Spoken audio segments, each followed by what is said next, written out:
Hello students, मी श्रद्धा बागुल तुमचं पुन्हा एकदा महाराष्ट्र मीडिया चॅनलवर स्वागत करते. आज आपण इयत्ता 7वीचे नागरिकशास्त्र हा विषय बघणार आहोत. तर विद्यार्थी मित्रांनो, आपण मागील व्हिडिओमध्ये संविधानाची उद्देशिका हा धडा अभ्यासला आहे. आजच्या व्हिडिओमध्ये आपल्याला संविधानाची वैशिष्ट्ये या धड्यास सुरुवात करायची आहे. परंतु सुरुवात करण्याच्या आधी अजूनही तुम्ही महाराष्ट्र मीडिया चॅनलला सबस्क्राईब केलं नसेल तर नक्की करा आणि सगळ्यात पहिले व्हिडिओची नोटिफिकेशन मिळवा. त्याचप्रमाणे महाराष्ट्र मीडिया चॅनलवर 1ली ते 12वीपर्यंतच्या सगळ्या विषयांचे व्हिडिओ तुम्हाला अवेलेबल होतील, तर नक्की बघा. तर करूया सुरुवात मग संविधानाची वैशिष्ट्ये. मागील 2 पाठात आपण भारताच्या संविधानाची निर्मिती कशी झाली याचा आणि संविधानाच्या उद्देशिकेचा अभ्यास केला. सार्वभौम, समाजवादी, धर्मनिरपेक्ष, लोकशाही, गणराज्य या संज्ञा समजावून घेतल्या.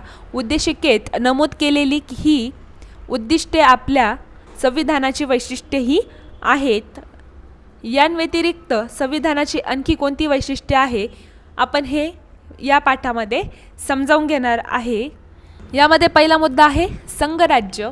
संघराज्य व्यवस्था हे आपल्या संविधानाचे एक महत्त्वाचे वैशिष्ट्य आहे. मोठा भूप्रदेश आणि खूप लोकसंख्या असणाऱ्या देशांमध्ये राज्य करण्याची संघराज्य ही एक पद्धती आहे. मोठा भूप्रदेश असल्यास एकाच ठिकाणाहून राज्यकारभार करणे अवघड असते. दूरवरच्या प्रदेशांकडे दुर्लक्ष होते. तेथील लोकांना राज्यकारभारात सहभाग घेण्याची संधी मिळत नाही. म्हणून संघराज्यात दोन स्तरांवर शासन संस्था असतात. संपूर्ण देशाचे संरक्षण करणे, परराष्ट्रांशी व्यवहार करणे, शांतता प्रस्थापित करणे इत्यादी कामे मध्यवर्ती शासन पार पाडते. त्याला केंद्र शासन किंवा संघ शासन असेही म्हणतात. संघ शासन संपूर्ण देशाचा कारभार करते. पुढे बघूया. आपण ज्या प्रदेशात राहतो त्या प्रदेशाचा कारभार पाहणाऱ्या शासनाला राज्य शासन असे म्हणतात. राज्य शासन हे एका मर्यादित प्रदेशाचा राज्यकारभार पाहते. उदाहरणार्थ महाराष्ट्र राज्य शासन 2 पातळ्यांवर वेगवेगळ्या विषयांवर कायदे करून परस्पर सहकार्याने राज्यकारभार करण्याच्या या पद्धतीला संघराज्य असे म्हणतात. पुढील वैशिष्ट्य आहे अधिकार विभागणी. संघ शासन व राज्य शासन यांच्यात संविधानाने अधिकार वाटून दिले आहेत. त्यानुसार कोणत्या विषयाचे अधिकार कोणाकडे आहेत ते पाहू. आपल्या संविधानाने 3 सूची तयार केल्या व त्यात विविध विषय नमूद केले आहे. पहिल्या सूचीला संघ सूची म्हणतात.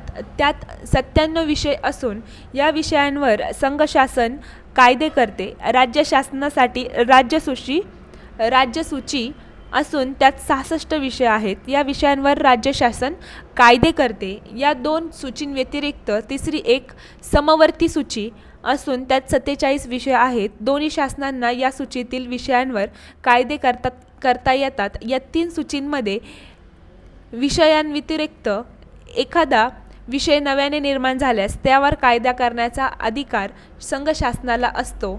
हा अधिकार शेषाधिकार म्हणून ओळखला जातो. तर कोणते विषय कोणाकडे आहेत त्यामध्ये पहिला आहे संघ शासनाकडील विषय.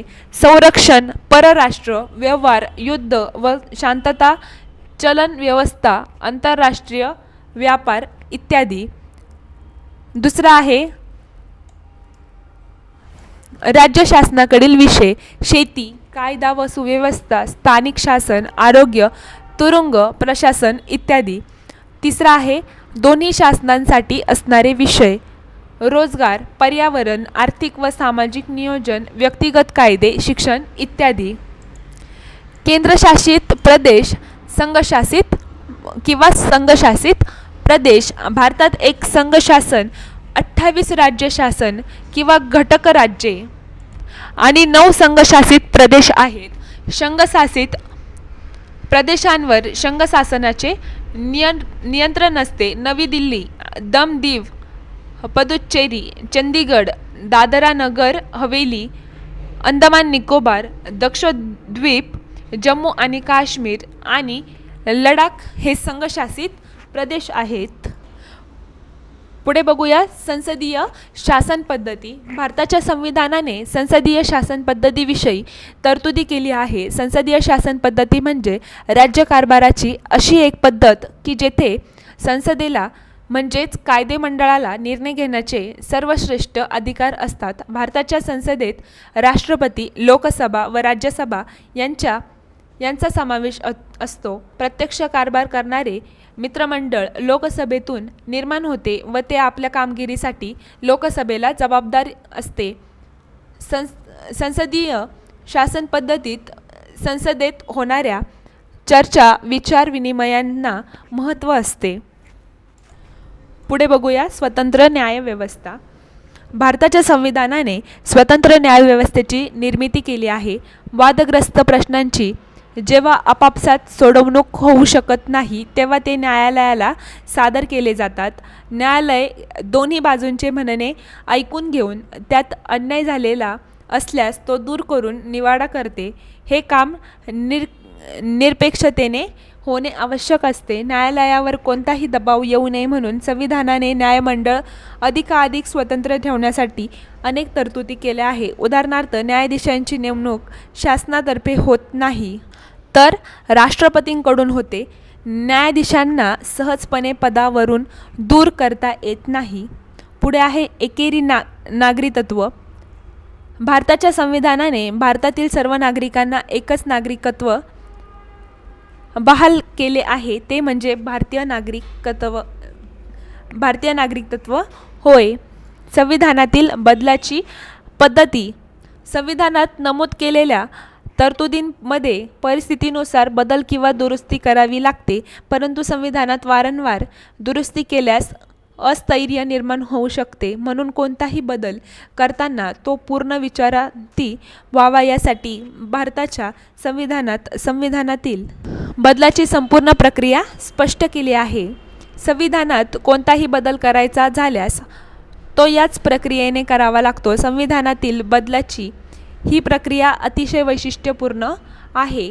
ती फार कठीणही नाही आणि अतिशय सोपीही नाही. महत्त्वाच्या दुरुस्तीसाठी विचारविनिमयाला यात पुरेसा वाव देण्यात आला आहे. सर्वसाधारण दुरुस्ती सहजपणे होईल इतकी लवचिकताही या प्रक्रियेत आहे. पुढे आहे निवडणूक आयोग. निवडणूक आयोगाविषयी वर्तमानपत्रातील मजकूर तुम्ही नेहमी वाचत असाल. भारताने लोकशाही शासन व्यवस्था स्वीकारलेली असल्याने जनतेला ठराविक मुदतीनंतर आपले प्रतिनिधी पुन्हा नव्याने निवडून द्यायचे असतात. त्यासाठी निवडणुका घ्याव्या लागतात. या निवडणुका खुल्या आणि न्याय्य वातावरणात होणे आवश्यक असते. तेव्हाच नागरिकांना कोणत्याही दबावाशिवाय आपल्याला योग्य वाटेल अशा उमेदवाराला निवडून देता येते. शासनाने निवडणुका घेतल्यास असे खुले आणि न्याय्य वातावरण मिळेल याची खात्री नसते. म्हणून आपल्या संविधानाने निवडणुका घेण्याची जबाबदारी एका स्वतंत्र यंत्रणेवर सोपवलेली आहे. ती यंत्रणा म्हणजे निवडणूक आयोग होय. भारतातल्या सर्व महत्त्वाच्या निवडणुका घेण्याची जबाबदारी निवडणूक आयोगावर असते. भारतीय संविधानाची अनेक वैशिष्ट्ये आहेत. या पाठात आपण त्यांपैकी काही महत्त्वाच्या वैशिष्ट्यांचा अभ्यास केला आहे. मूलभूत हक्कांविषयाच्या विस्तृत तरतुदी हे आपल्या संविधानाचे आणखी एक महत्त्वाचे वैशिष्ट्य आहे. त्याचा अभ्यास पुढील पाठामध्ये आपण करणार आहोत. तर अशा प्रकारे आपण ह्या पाठामध्ये भारतीय संविधानाची अनेक वैशिष्ट्ये बघितलेली आहे. म्हणजेच भारतीय संविधानाची अनेक वैशिष्ट्ये आहे. तर या पाठामध्ये त्यापैकी काही महत्त्वाची वैशिष्ट्याचा अभ्यास आपण केलेला आहे. मूलभूत हक्कांविषयीच्या विस्तृत तरतुदी हे आपल्या संविधानाचे आणखी एक महत्त्वाचे वैशिष्ट्य आहे. त्याचा अभ्यास आपण पुढील पाठामध्ये करणार आहोत. तर अशा प्रकारे आपण आज संविधानाची वैशिष्ट्ये हा धडा अभ्यासलेला आहे. संपूर्ण व्हिडिओ बघण्यासाठी धन्यवाद. भेटूया पुढच्या व्हिडिओमध्ये.